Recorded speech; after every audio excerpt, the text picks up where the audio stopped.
цигарата гори и дими ти очи. Се кървясали от всичко това, което са виждали. Да не е малко, да не е малко.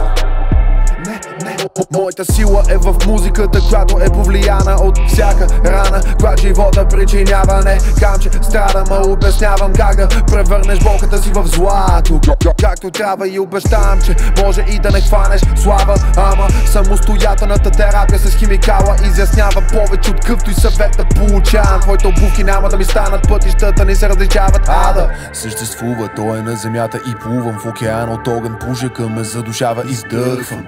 Дали е сън, вали навън, но огъня тук не гаси вода. А мисълта, каквото мислят това живее, те какво мислят нямам идея. Ама личи, че негативността е една голяма пречка. Аз ги гледам замъглената преценка на вселената е това, че даже да им дам вода светена, те не виждат проблем. Даже си измият очите с нея, мечтите бледнеят, душите слабеят и почва да е пусто, понеже им даме помия, а не от това, което трябва. Свещите пара от пламък на сграда, в която изповядат идея да обменят парите за сметка на това греховете ти в миг да изчезнат. Не че ги фула, ама се чуда, що по-по си возиш, че гласата курва. Следващия ден след автора му се радуват, пръща на му да целуват. Май не си струва, ама не знам, ето ме пак се надявам да се прекръста и възпоменя свеща си в ръката като ритуал. Поглед в небето горе към небосклона, където може да си мечтаем за повече от това, което е човешка норма и как да хванем далече. Но когато крилата ни не работят, това ли трябва да е живота, на който се радвате безусловно. Рая съществува, той е на земята и плувам в океан от илюзия и потапям се като плувка. Дали е сън, лъчи навън и всичко това да знаеш зависи само от мисълта. В телефонната кабинка съм с Господ, общуването му с мен е нетрадиционно. Давам идея, битове и ми прави диктовка. Каквото ми каже в ухото, го записвам дословно.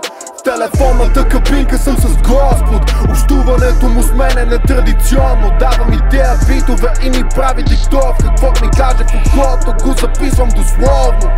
Господ.